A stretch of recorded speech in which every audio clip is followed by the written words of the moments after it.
Welcome home to USA Global TV and Radio, a place where dreams take flight, with authentic storytelling, diverse perspectives and meaningful conversations, where global stories unite and bridges are built beyond all borders. Discover world-class education, entertainment, hope and inspiration. Together, we're building bridges worldwide. Subscribe to our channel, USA Global TV. Download our app, USA Global TV. Be our guest or join our team. Visit usaglobaltv.com. Thanks to our founder and executive producer, Dr. Jacqueline Kerbeck. Music score by Yeffy Tang from Cloud Road Music. Voiceover artist Mike Porter. Creative direction by Paul Garcia. USA Global TV and Radio. Your home for global connection. All rights reserved. This video and its contents are the exclusive property of USA Global TV and Radio. Unauthorized use, duplication or redistribution in any form is strictly prohibited. Have you ever been happy and sad at the same time? I have. Have you ever been hot and cold at the same time? I have too. You ever feeling that you were enlightened but confused at the same time? I think we all go through those things. And that's what the topic of today is going to be. Conflicting feelings and how to reconcile those. And I want to welcome everybody again for another week. This is You as a Whole, Body, Mind, and Soul. I'm Justin MIRIGLIANI on USA Global TV and Radio. And this is something that I think, I don't even think, I do this every week. I a lot of times we'll say I think, and then I change it to I know, and that's one thing I'm trying to work on actually is to be better at being more assertive in that. Everybody goes through this. I don't think, I know. Everybody goes through the conflicting feelings, and I'm going through them now with changing in the things that are changing in my life. Within the last couple of weeks, my house has been sold. And it was the house that I lived in for 20 years. And we brought both of our kids home into the house. And it was unbelievably difficult to close the door for the last time and know that you're not going back in. And, just taking that one more peek. And then finally closing the door and slowly backing out of the driveway. And you want to hold on to it as long as you can. You want to try to not let it slip. But it slips. And that's sad. That's something that's been difficult. It's something that I not only struggle with while I'm awake, but also when I'm asleep. I dream about the house. I have a lot of dreams about us trying to clean it out, and we only have a couple of hours to go, and the house is totally full, and we got to move all this stuff out, and we're running out of time. And it's just it's not a fun feeling. At the same time, because the house is sold, I have no debt. I have a substantial amount of money now on my account. I can look forward to buying another house where I want what I would like to have. So there's excitement there too. There's the excitement of what is it going to be like when I have a house in a place where I want it to be. And what's it going to be like having my kids come over and spend time at my house. And what's it going to be like to decorate it for the holidays, which I love to do. And we did that when we were all together, but decorate it the way I want and how much I want, and all the things that go with having your own place and the excitement of a new start, of things that are to come. And I didn't allow myself to do that very much for most of my life. For most of my life, I thought if I look forward to whatever was coming, then somehow I wasn't being loyal to what already had happened. It almost felt like, in a lot of ways, like I was in a relationship and I was cheating, because I was somehow, by moving forward, not allowing myself to, well, by moving forward, not being, I don't know what the word is. I guess not being connected to the past. Maybe I'll say it that way, or loyal to the past. And all that did was kept me trapped in the past. It didn't allow me to actually look forward to the things that were coming. So I do have conflicting feelings. One, again, is that I miss the house that I had for 20 years. And I wish that it could have been different. And that when we bought the house 20 years ago, the idea was that the only way I was going to leave that house was when I died. We figured that that was our forever house, and we were never going to leave until, we passed on. And that's not how it worked out. So there is the feeling of, what if that would happen? How would that have felt? We wouldn't be going through the sadness that we are right now. And at the same time, turning around, looking at the cool stuff that I mentioned before. And I get to decide where I want to live. I get to decide what type of house I want, how many bedrooms, whatever it might be. I get to decide, when I'll have people over, when I won't. These are all exciting things. I get to decorate it the way I want. A lot of sports themed stuff, I'm sure, will be going up on the walls. I get to decide what the trajectory of my new life is going to be. And it's okay for me to feel excited about that. It's okay for me to say, that's pretty cool. I'm looking forward to it. It's something that's maybe not won't be easy. There are going to be things about it that are difficult. Certainly when you're in a partnership with someone, you're working together, that makes it a little bit easier. And then when you're on your own, it's a little bit harder, of course. But at the same time, there are some perks that go with that. And I see that in other aspects of life too. People hate to admit this, but when you have a sick relative, somebody that you have to take care of, day in and day out, let's say they have cancer, and it's been a year, and you have to bathe them, you have to feed them, you have to carry them, you have to do everything for them, give them their pain medication, help them go to the bathroom. I mean, just simple stuff that they would be able to do normally that they can't now. And it's been going on for a year. And then you get to the end of that year, and that person starts to transition. They're dying, and you feel relief. You have conflicting feelings.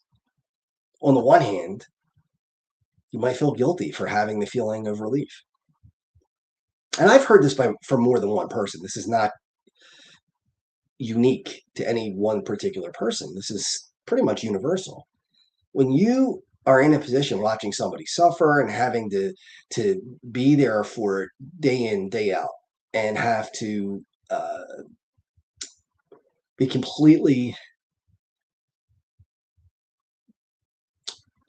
covered in sadness and in pain and in suffering, it's only human to have the feeling of, I can't wait till this is over. I don't want them to go because it's going to be really difficult. It's going to be so hard, and I'm going to be devastated. And at the same time, I want them to go because they're suffering. This is very difficult. I'm out of ammunition. I can't do anymore. Conflicting feelings. I mean, how do you reconcile those things? I don't know if I have. I say this in a lot of shows that I don't know if I have all the answers. And in fact, pretty sure I don't. So this show is mostly about questions, not answers. Even with divorce, there's a sadness, there's a mourning that goes on, especially when it first starts, when the separation starts. And a year ago at this time, it was just horrendous. I mean, I was just a few days away from having to go to the psychiatric ward in the hospital from just severe depression and severe anxiety stemming from all the changes that were coming in life, especially the marriage. And you mourn that like a death. It really is. It's the death of a relationship. And it's the changing of a family that was once the four of you in our case and no longer is. But then there's also the excitement of the potential to start over. If that relationship isn't working out the way it's supposed to, whether it's mine or yours or anybody else's, what do you think about the future? What kind of thoughts do you have about what it's going to be like when you meet somebody who you connect with, who you decide that they're a person you want to spend at least part of your life with, potentially the rest of your life with? Who knows? Right? People ask me now, would you ever get married again? I don't know. I mean, part of me says no, I wouldn't. But I don't know how I'm going to feel 5 years from now, 10 years from now, a year from now. I have no idea.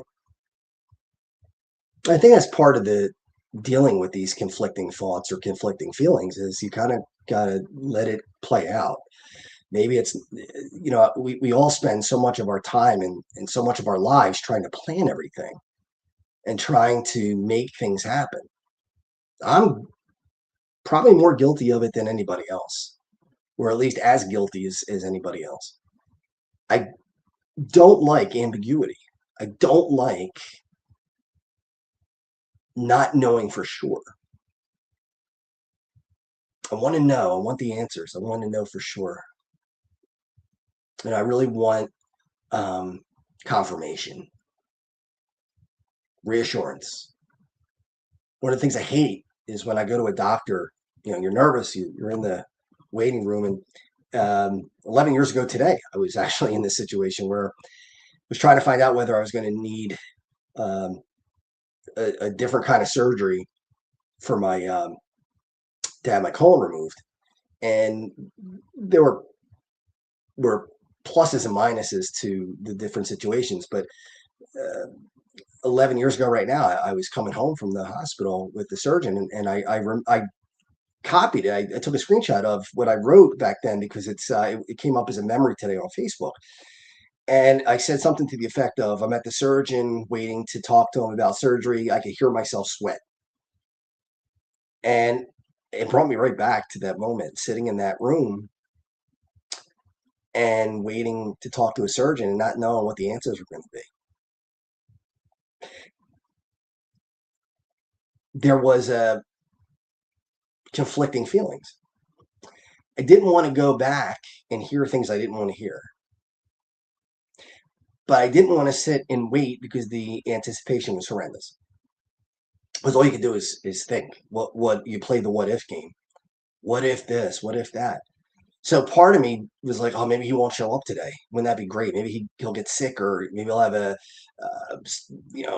pipe break at his house or something, and I will do it another day and put it off. And at the same time, the other feeling was, yeah, but then you got to come back and you got to do this all over again. Let's rip the Band-Aid off. Conflicting feelings. I'm glad that he was there and we were able to get to the bottom of what we did and then had a plan for surgery. But I hate it when I go to a doctor for an issue and they say, I don't think it's this. It's probably not that. I struggle with probably.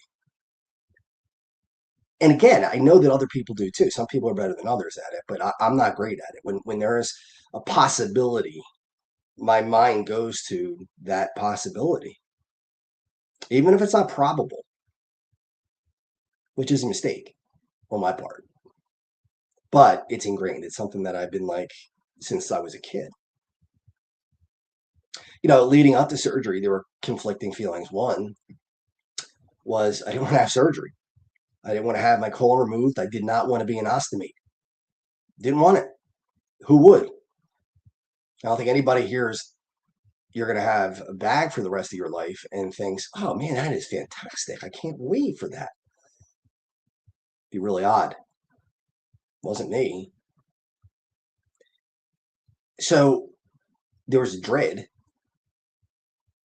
And in the week or so leading up to it, there was, again, a mourning and a dread and a sadness that my whole body was going to change, and so was my life. I mean, it sounds weird, but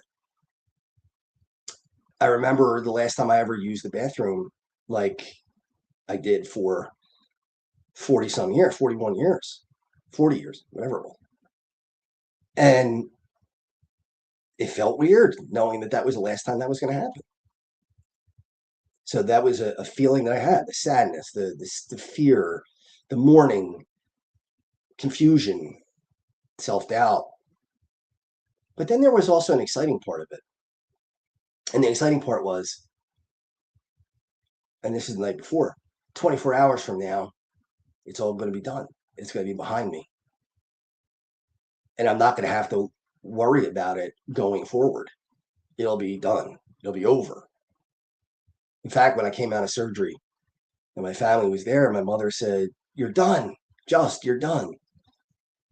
And that surgery really was the end of me having ulcerative colitis, and also ended the possibility of me getting colon cancer.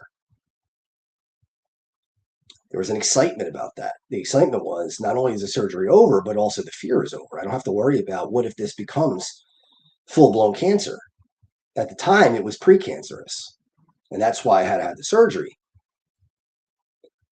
So that was exciting too, to know that when you go home, when this is all done, you're not going to have to think what's going to happen in 6 months, what's going to happen in a year, what's going to happen in 2 years. When is that bomb going to go off? That's not something I need to worry about anymore. I'll never have to worry about colon cancer. That's a positive. And again, I still have conflicting feelings. Do I wish that I never got colitis in the first place? Do I wish that I had a colon that was healthy? Absolutely. Absolutely. But would I trade with somebody who's got stage 4 colon cancer and may lose their life? No, I would not. I'd much rather be in the position I'm in right now than in that position. And I think they probably would say the same thing. Conflicting feelings. Neither one of them are right or wrong. They're just having different feelings about the same thing.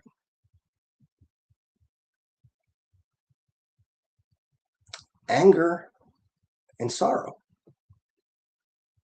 or forgiveness.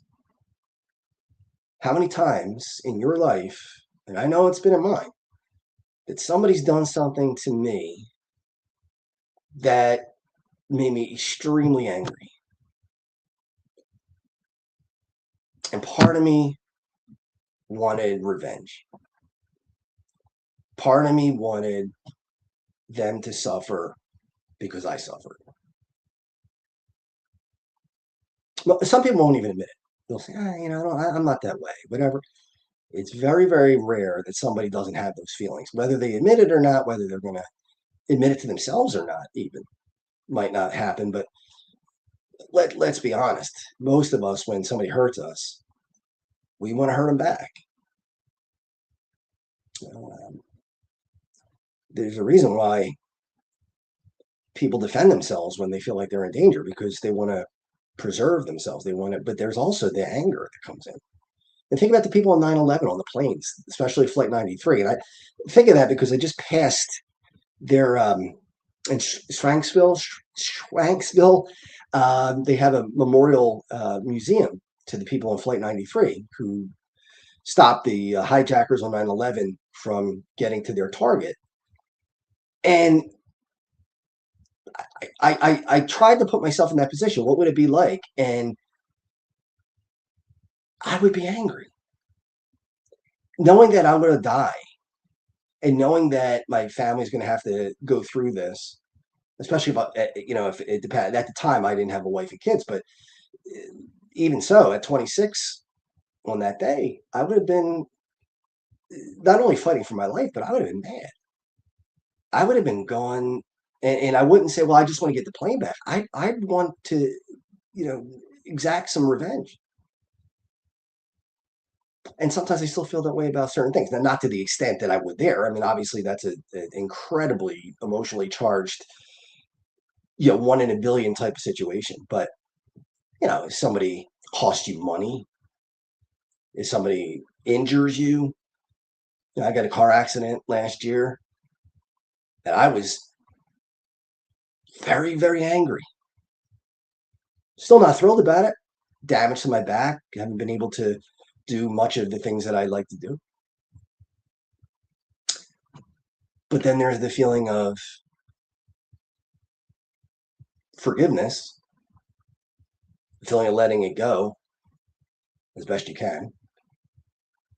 Or somebody who's close to you hurt you, wondering what it is that you might have done to hurt them to the point where they had to hurt you like that. And these are conflicting feelings. So after this break, we're going to talk a little bit more about that. And I hope you'll join in with me. I hope somebody will chat in and be happy to, see what other folks are thinking at the same time. So we'll be right back after this.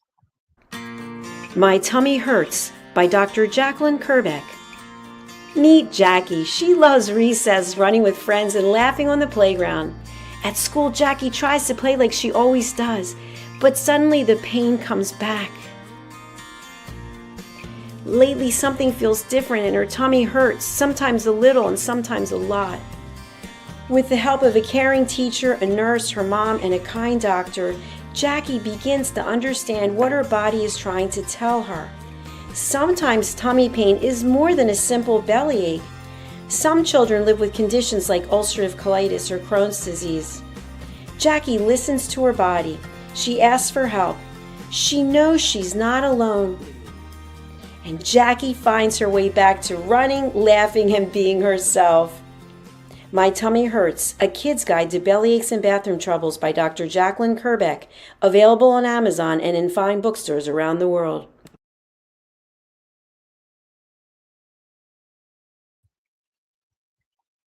All right, welcome back, everybody.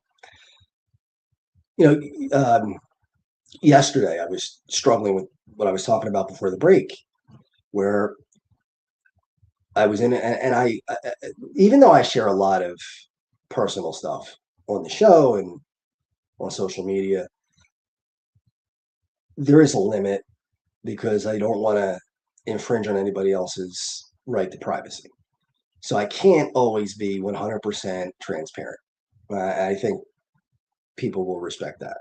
I'd rather do that than, just air out everything so that people know other people's business. But I'm pretty open because to me, whatever I say, you probably have felt it yourself. You may not like anybody else to know it, and that's okay. There's nothing wrong with that. But to me, I mean, anything I say is probably something that other people have felt. Maybe not every single thing I say is felt by you individually, but somebody out there does. So yesterday I was in a position where I felt lied to. I felt betrayed. I felt like I wasn't being told what I should have been told. I wasn't given the opportunity to make decisions on my own because they were taken away from me. And I was burning up. So angry. Just feeling, that I wanted to lash out. Now I didn't. Now, if it was a year ago before therapy, yeah, I probably would have. I probably would have been yelling and screaming and punching and kicking and doing all the things that I did back then. But, I didn't do it this time. But that doesn't mean I don't feel it. That's the funny thing. People say, well, you've changed, so I guess you don't have those feelings anymore. That's not it at all. I still have them. They're still there. It's just I have better control of them. And one thing that has helped me is reframing. So I tried to reframe as best I could yesterday. Now, I'm not going to tell you that I was perfect at it, because there were moments where I was just livid. I could feel my whole body was on fire. I was just so aggravated and just couldn't think straight. And all I want to do is lash out. All I wanted to do is not physically hurt somebody, but make them feel like I did, make them uncomfortable like I was uncomfortable. But I reframed it and I thought to myself, what good would it do? And what would I feel like 24 hours later or a week later? Whatever I do in this moment will have repercussions beyond this moment. And there was the other side of me saying, yeah, but you've been taken advantage of. You've been, I don't want to say disrespectful, because I'm starting to not care about respect. I really, if people don't respect you, move on. Why do you even care? This whole idea, I used to be into, oh, I better be respected. If anybody disrespects me, I'm gonna let them have it. They're not gonna get a chance to do that. Why? All that did was make me worry about it too much. So it wasn't a respect thing. It was more of I feel like I should have more input. But in order to do that, it would cause me to lash out. So there are conflicting feelings. Part of me said, let's do it, let's do it, let's do it. And the other part of me is like, but then you're going to pay the price down the road. And so will other people that you don't want to hurt. And I think that's the hardest part, is sitting there wondering what's the right thing to do. It's not obvious. I'll put it up on social media sometimes. And again, I make it vague. I don't really get into specifics, but I'll talk about things like, what would you do in a situation where you're having these conflicting feelings, where you want to lash out and you're angry and you want to let them know how you feel. And at the same time, you don't want to hurt them. You don't want them to feel guilty, and you don't want them to be as upset as you are.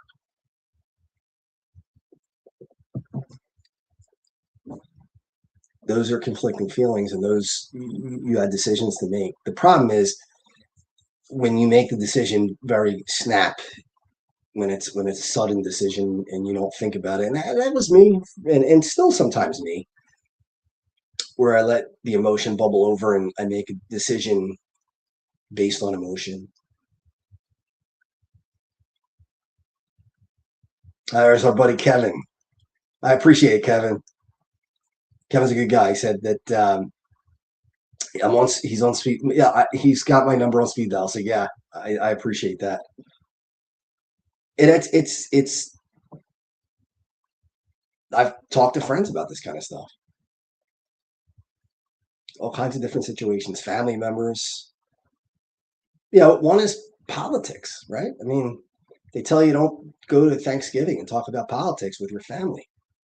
But there's conflicting feelings. You may feel a certain way, whichever way it is. And you may have a family member that is completely the opposite. Now, the conflict is, do you stand up for what you believe in, even if that is against what somebody else believes in?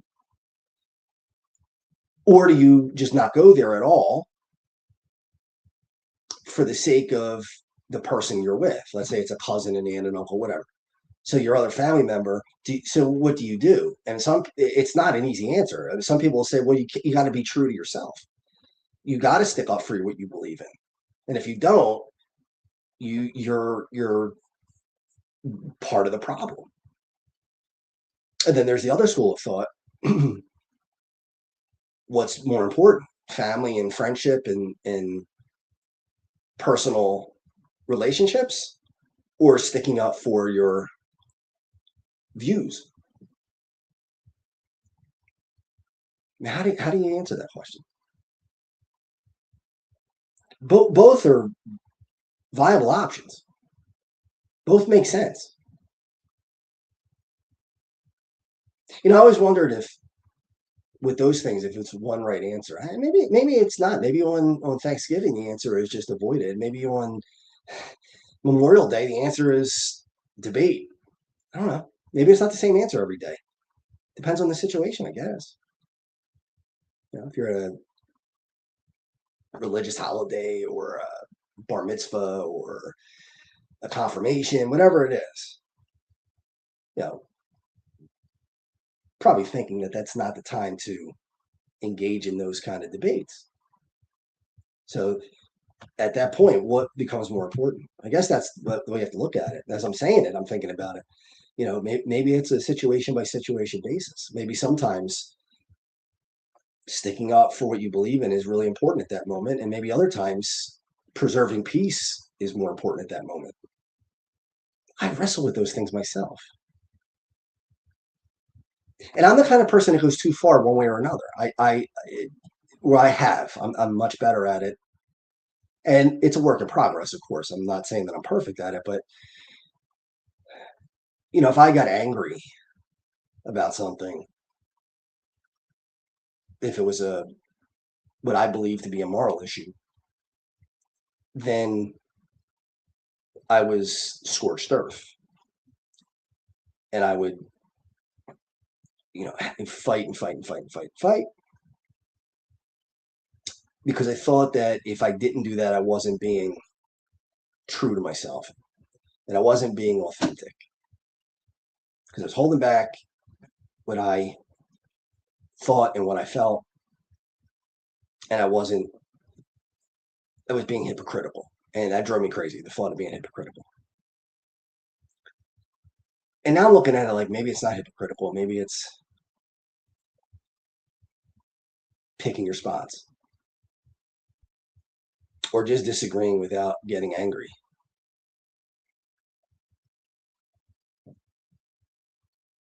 Whatever it is, I'm Italian. Let's say somebody tells a joke that's, insensitive to Italians. I could say, that's offensive, or just let it go. Now, I tend to let it go. Because to me, if somebody's joking, I know that they don't really mean it. And I'm okay with that. But somebody else might not be. Somebody else might say, hey, that's horrible. I don't want you to say that ever again. And it might not even be their own ethnicity. It could be another ethnicity.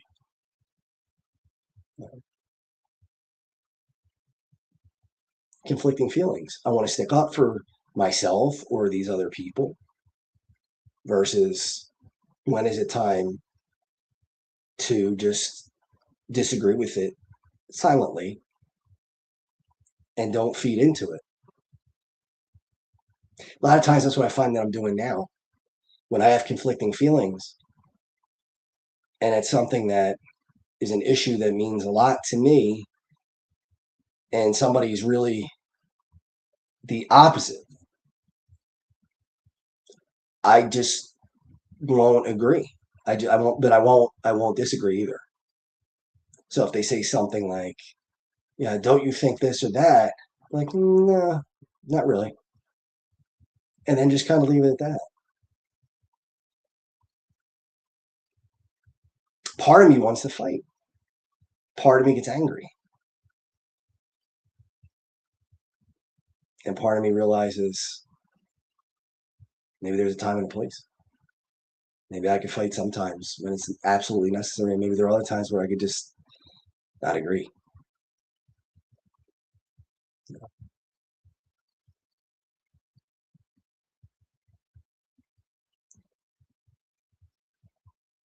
I don't know if any of us have the answer 100% of the time. And I'm going to correct myself again, like I do every week. I do know that none of us have the answer 100% of the time. That there are going to be times where we don't know the answer. A friend of mine that I saw a couple of weeks ago, we were talking about, we have similar life situations. And I was telling him that I don't like the fact that sometimes I still once in a while will get angry and be nasty and I mean, not violent, but certainly, not nice. And he said, well, I do the same thing. He said, you're human. That's going to happen. That's it. He said, you try to do it as least as possible, but from time to time, you're going to stumble. And he told me something that I've been thinking about. He said, before you write an email or before you say anything or have a phone call, wait 3 days. 3 days. I mean, that's a lot. But see how you feel in 3 days. And if you feel the same way, then act on how you feel. If you don't feel the same way after 3 days, then you don't act on the way you felt originally. That's a good idea. I mean, now, could I pull that off every time? Probably not. I don't think so. I'll do the best I can. Conflicting feelings. Stand up for yourself. But at the same time, don't be aggressive, right? Part of you, when you stand up for yourself, you get angry and you want to be aggressive. And then the other part of you says, no, that's not going to accomplish anything. That's going to hurt.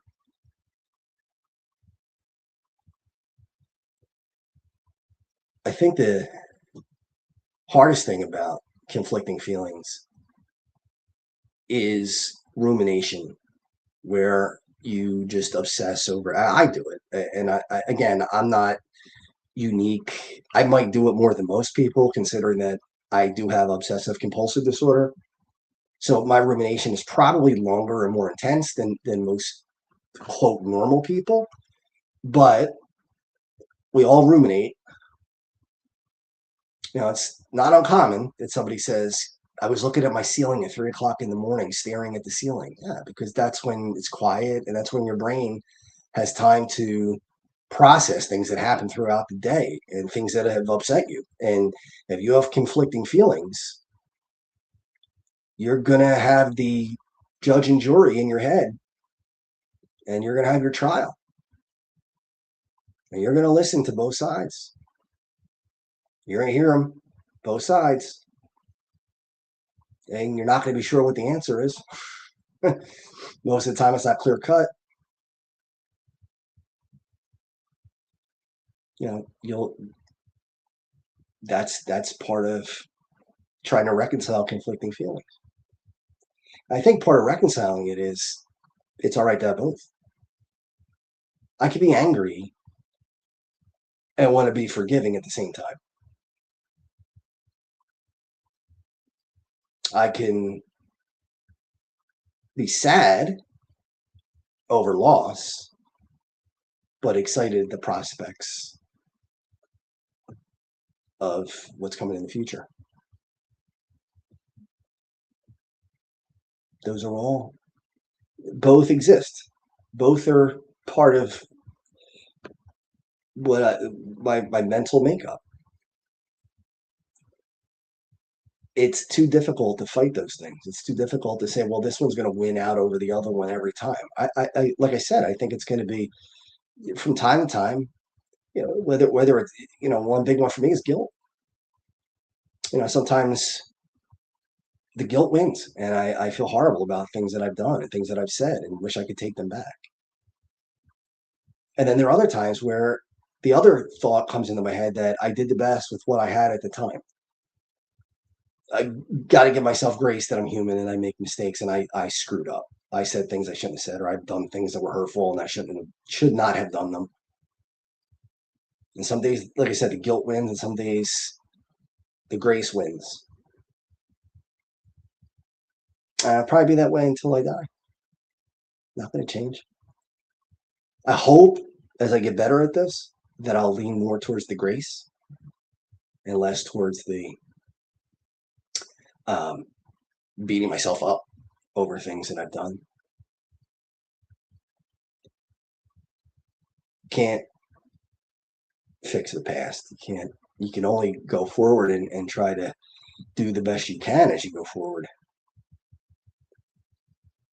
But you'll vacillate. You'll go back and forth. Just like weather. as we're getting ready to wrap up the show, I mean, one thing that being in the Philadelphia area, we're on the rain snow line for a lot of winter storms. And it could be snowing really hard. Then a few minutes later, it could be raining, and then it could go back to snow, and then go back to rain, and go back to snow, and that's called vacillation. It's going back and forth. The rain snow line is snaking through, but it's not linear. It's just kind of snaking through and going in and out. That's kind of like this. Now, I actually thought about that the other day or yesterday, that I'm going back and forth. Sometimes I feel this way, and sometimes I feel that way. And it's just what it is at the moment. Well, I want to thank Kevin, and I want to thank, I don't know what the name is, but somebody from Europe was in. So thank you so much both for your comments. And I want to thank everybody who watched the show. You got to join us as much as you can on USA Global TV and radio. Just amazing programming from amazing people. You can subscribe, watch our YouTube channels. There's the Dr. Jacqueline Kerbeck channel on YouTube, the USA Global TV and radio channel. So make sure that you know where we are on the dial and join us as much as you can. Here's my website. It's just for you, www.justforyoutc.com. And this is where my business is training people on computer programs, artificial intelligence, and also soft skills. So if you go to my website, or you can go to Justin at justforyoutc.com. Feel free to email me. These are all my workshops that I do for AI. So Word, Excel, PowerPoint, you name it. I do that training. All right. I want to thank everybody for your time this week. I will see you next Monday on USA Global TV and Radio. What if many of the problems we associate with aging are not random? What if there are identifiable causes behind declining energy, chronic disease, and memory problems? We have been told that aging is simply something we must accept, that slowing down is normal, that growing older means growing weaker. But what if that's only part of the story? Why do some people remain active and engaged well into their later years? Why do others struggle with disease, fatigue, and declining health? What is happening beneath the surface? What processes drive aging? In Aging Sucks, researcher, educator, and author Red O'Loughlin explores what researchers have discovered about why we grow older. No medical degree required, no confusing jargon, just clear explanations of what researchers have discovered about the processes that influence aging. You cannot stop aging, but understanding its causes may help you make better decisions about your health, your future, and your quality of life. Because understanding comes before action. Action creates hope. Aging sucks. End the guesswork. There is hope.